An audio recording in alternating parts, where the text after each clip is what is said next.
G20 정상회의가 열린 항저우는 중국에서도 유명한 비단 생산지입니다.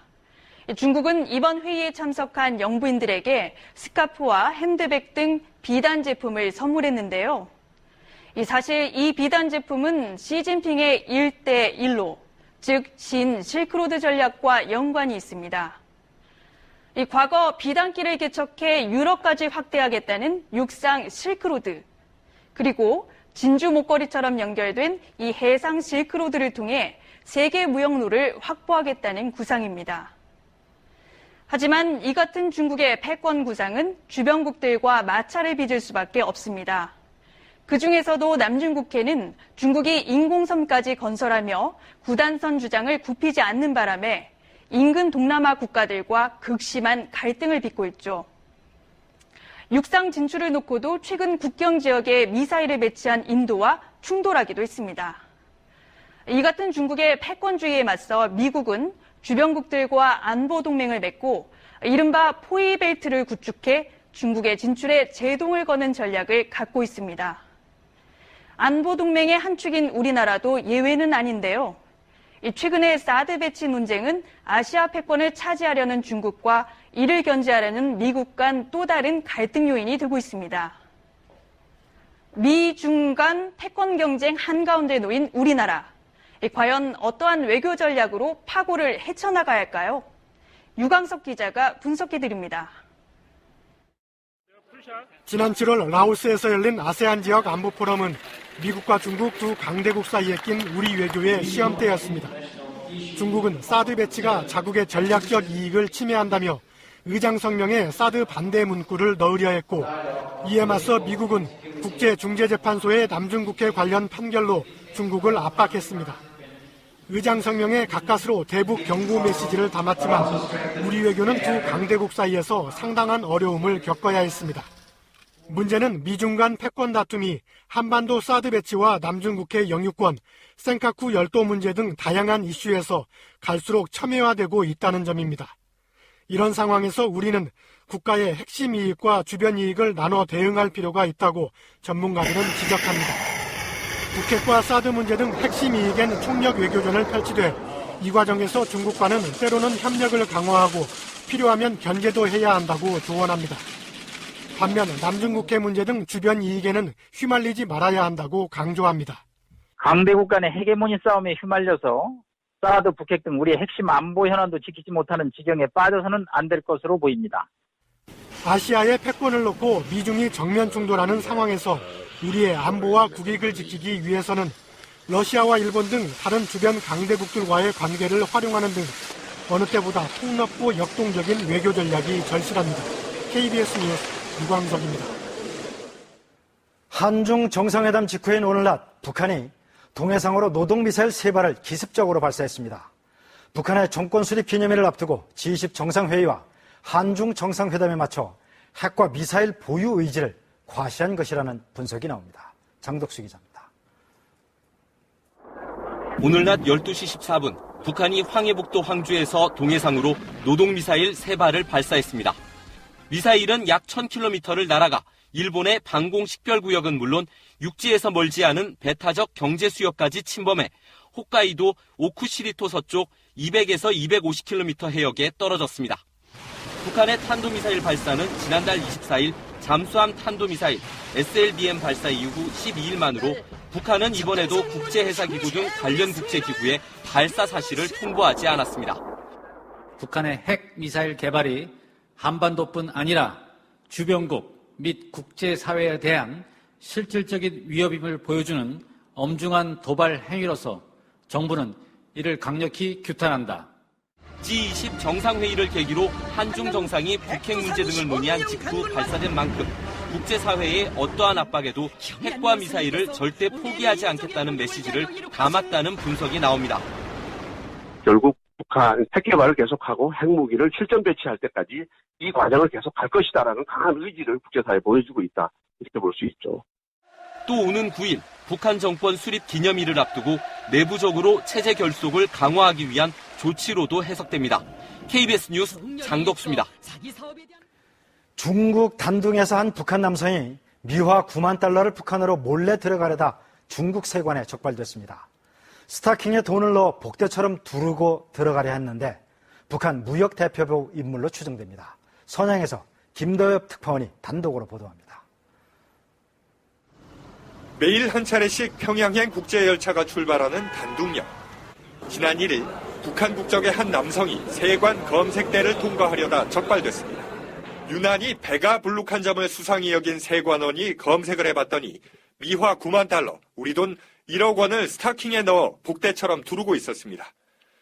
체포된 남성의 신원은 아직 확인되지 않고 있지만 한꺼번에 거액을 밀반출하려 했던 점으로 미뤄 북한 무역대표부의 대표급 인물로 추정됩니다. 이 정도 돈이면 무역 대표급 정도 되는 사람이나 다루는 돈 아닌가 싶어서요, 그런 게. 네, 그 정도 됩니다. 예, 대표급. 여기 주재하고 있는 사람들. 평상시 열차 승무원들이 돈을 받고 눈 감아주는 경우가 많기 때문에 적발되는 일은 매우 이례적입니다. 열차 승무원들이 그걸 배달해준다고. 뭐, 첫 달러나 5만큼씩 주는 돈이 있어요. 그거를 받고 배달해준다고요. 북한 무역대표부의 이 같은 거액 미화 밀반출 시도는 최근 블라디보스토크와 중국에 파견된 무역대표부에 대한 대대적 검열과 관련이 있는 것으로 보입니다. 이딴 소환령으로 평양에 돌아가게 된 중국 각지의 무역대표부 사람들이 갑자기 상납금을 챙겨가려다 탈이 난 것이란 분석이 나오고 있습니다. 선양에서 KBS 뉴스 김도엽입니다. 주요 20개국 G20 정상회의가 오늘 폐막했습니다. 주요 정상들은 세계 경제 회복을 위해 보호무역주의의 거부, 재정 지출 등 모든 정책 수단을 활용하자는 이른바 항저우 합의를 채택했습니다. 하지만 물밑에선 안보와 경제 패권을 둘러싼 각국 정상 간 주도권 다툼도 치열했는데요. 특히 미국과 중국은 현안마다 충돌하며 치열한 신경전을 펼쳤습니다. 미중 패권 경쟁의 장이 된 이번 G20 정상회의를 항저우에서 김태욱 특파원이 보도합니다. 레드카펫이 안 깔린 비행기 계단, 미국 관리와 취재진에 대한 과도한 통제, 오바마 홀대론이 일자 결국 본인이 직접 나서 해명하는 묘한 상황이 연출됐습니다. It's not the first time it's happened. It doesn't just happen in China. It happens in other countries where we travel.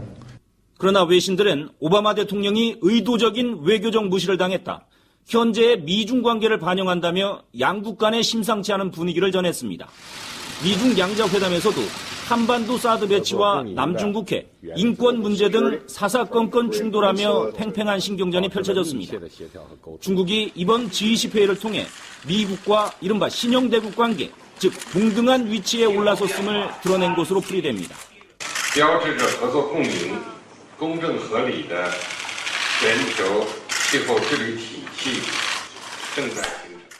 특히 시 주석은 이번 회의에서 푸틴 러시아 대통령과의 밀착 행보를 과시했습니다. 반면 일본 아베 총리와는 폐막식 이후에야 회담 일정을 잡아 불편한 속내를 그대로 드러냈습니다. 중국이 이번 회의를 통해 세계에 강한 존재감을 드러낸 만큼 향후 미중 간 패권 경쟁은 더욱 격화될 것으로 예상됩니다. 항저우에서 KBS 뉴스 김태욱입니다. G20 정상회의가 열린 항저우는 중국에서도 유명한 비단 생산지입니다. 중국은 이번 회의에 참석한 영부인들에게 스카프와 핸드백 등 비단 제품을 선물했는데요. 사실 이 비단 제품은 시진핑의 1대1로, 즉 신 실크로드 전략과 연관이 있습니다. 과거 비단길을 개척해 유럽까지 확대하겠다는 육상 실크로드, 그리고 진주 목걸이처럼 연결된 이 해상 실크로드를 통해 세계 무역로를 확보하겠다는 구상입니다. 하지만 이 같은 중국의 패권 구상은 주변국들과 마찰을 빚을 수밖에 없습니다. 그중에서도 남중국해는 중국이 인공섬까지 건설하며 구단선 주장을 굽히지 않는 바람에 인근 동남아 국가들과 극심한 갈등을 빚고 있죠. 육상 진출을 놓고도 최근 국경 지역에 미사일을 배치한 인도와 충돌하기도 했습니다. 이 같은 중국의 패권주의에 맞서 미국은 주변국들과 안보 동맹을 맺고 이른바 포위벨트를 구축해 중국의 진출에 제동을 거는 전략을 갖고 있습니다. 안보 동맹의 한 축인 우리나라도 예외는 아닌데요. 최근의 사드 배치 논쟁은 아시아 패권을 차지하려는 중국과 이를 견제하려는 미국 간 또 다른 갈등 요인이 되고 있습니다. 미, 중 간 패권 경쟁 한가운데 놓인 우리나라. 과연 어떠한 외교 전략으로 파고를 헤쳐나가야 할까요? 유광석 기자가 분석해드립니다. 지난 7월 라오스에서 열린 아세안 지역 안보 포럼은 미국과 중국 두 강대국 사이에 낀 우리 외교의 시험대였습니다. 중국은 사드 배치가 자국의 전략적 이익을 침해한다며 의장 성명에 사드 반대 문구를 넣으려 했고, 이에 맞서 미국은 국제중재재판소의 남중국해 관련 판결로 중국을 압박했습니다. 의장 성명에 가까스로 대북 경고 메시지를 담았지만 우리 외교는 두 강대국 사이에서 상당한 어려움을 겪어야 했습니다. 문제는 미중 간 패권 다툼이 한반도 사드 배치와 남중국해 영유권, 센카쿠 열도 문제 등 다양한 이슈에서 갈수록 첨예화되고 있다는 점입니다. 이런 상황에서 우리는 국가의 핵심 이익과 주변 이익을 나눠 대응할 필요가 있다고 전문가들은 지적합니다. 북핵과 사드 문제 등 핵심 이익엔 총력 외교전을 펼치되 이 과정에서 중국과는 때로는 협력을 강화하고 필요하면 견제도 해야 한다고 조언합니다. 반면 남중국해 문제 등 주변 이익에는 휘말리지 말아야 한다고 강조합니다. 강대국 간의 헤게모니 싸움에 휘말려서 사드, 북핵 등 우리의 핵심 안보 현안도 지키지 못하는 지경에 빠져서는 안 될 것으로 보입니다. 아시아의 패권을 놓고 미중이 정면 충돌하는 상황에서 우리의 안보와 국익을 지키기 위해서는 러시아와 일본 등 다른 주변 강대국들과의 관계를 활용하는 등 어느 때보다 폭넓고 역동적인 외교 전략이 절실합니다. KBS